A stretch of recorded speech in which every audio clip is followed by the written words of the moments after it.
Story গল্প চ্যানেলে এখন আপনারা শুনবেন তারাপদ রায়ের লেখা একটি হাসির গল্প পাগলের কাণ্ডজ্ঞান। এবারের কাণ্ডজ্ঞান পাগলের কাণ্ডজ্ঞান।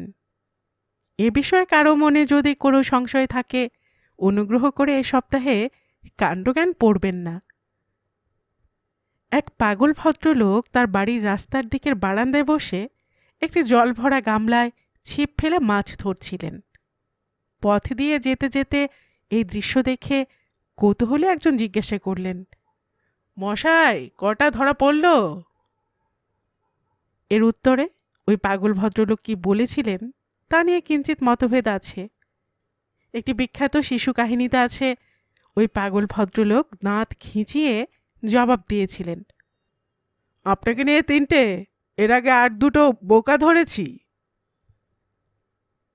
অন্য একটি ততোধিক বিখ্যাত গল্প অনুসারে প্রশ্ন শুনে পাগল ভদ্রলোক লজ্জায় জিভ কেটে বলেছিলেন, কি বলছেন দাদা, বারান্দায় গামলার মধ্যে মাছ আসবে কি করে, পাগল নাকি? গল্প দুটি দুরকম, কিন্তু দুটি ক্ষেত্রেই বারান্দায় মৎস্য শিকারী পাগল ভদ্রলোককে আপাত দৃষ্টিতে যতটা কাণ্ডজ্ঞানহীন মনে হয়েছিল তিনি আসলে তার নন।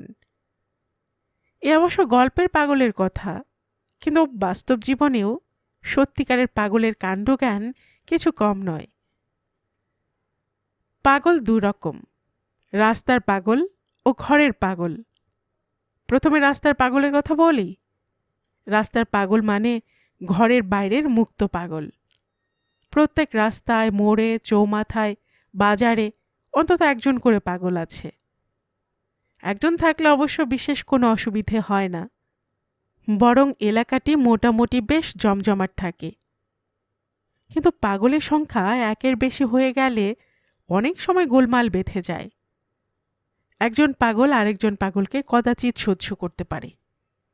নিরীহ নির্বিরোধী পাগল ল্যাম্পপোস্টে হেলান দিয়ে অনর্গল বিড়বিড় করছে, কারোর ক্ষতি করছে না, তাকে নিয়ে কেউ মাথাও ঘামাচ্ছে না।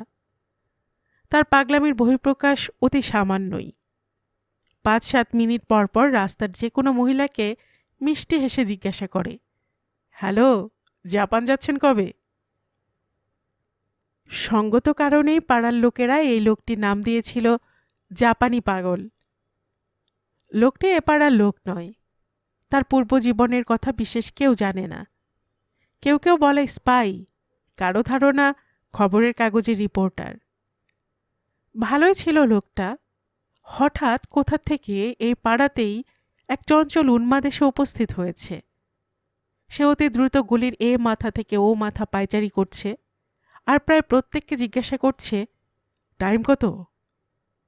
কেউ যদি সময় কত বলল, সে গম্ভীর হয়ে তাকে বলছে, তাহলে তো খুব দেরি হয়ে গেল। অনেক সময়ই অচেনা ব্যক্তিরা এরকম বাক্যালাপে একটু ঘাবড়ে যান।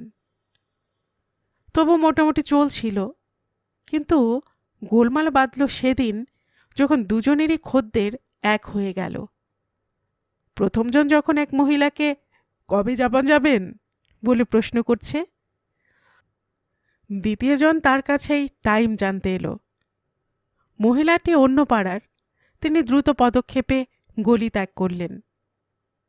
কিন্তু দুই পাগল পরস্পরের দিকে রোষ কষায়িত লোচনে বহুক্ষণ তাকিয়ে রইল।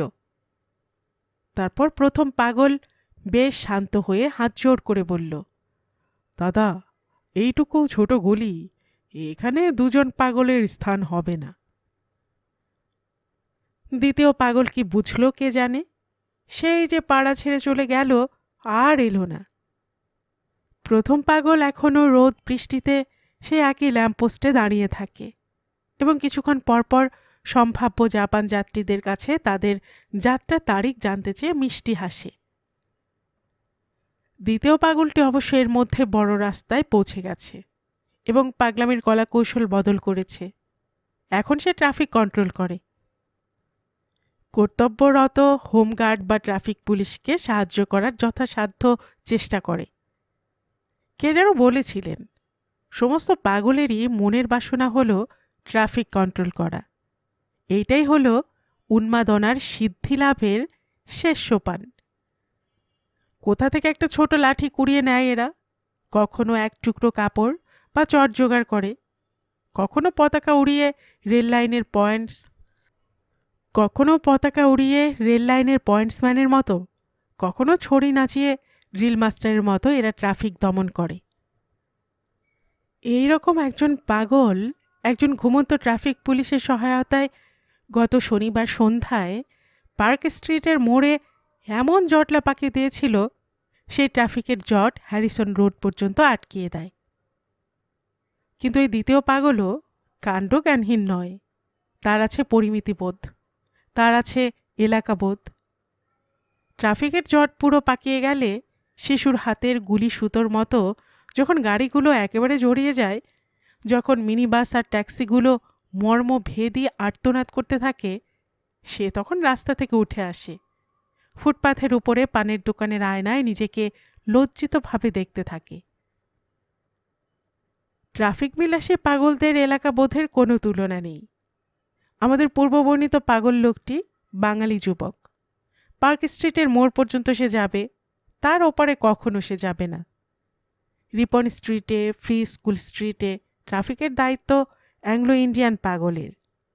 সে আবার তার পাড়া ছেড়ে কোনো বাঙালি পাড়ায় যাবে না। মল্লিক বাজারে গাড়ি নিয়ন্ত্রণ করে একজন বিহারি মুসলমান পাগল।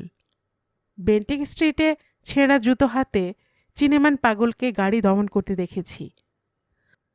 আর হিন্দুস্থানি হলে তো কথাই নেই।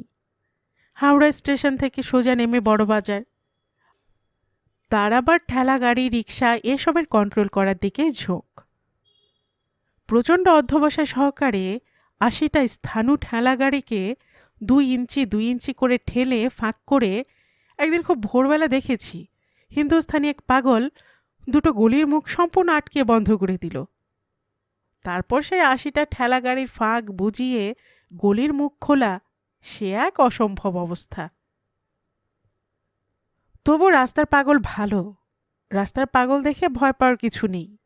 তাকে রাত দিন পাবলিকের সঙ্গে মেলামেশা করে চলতে হয়।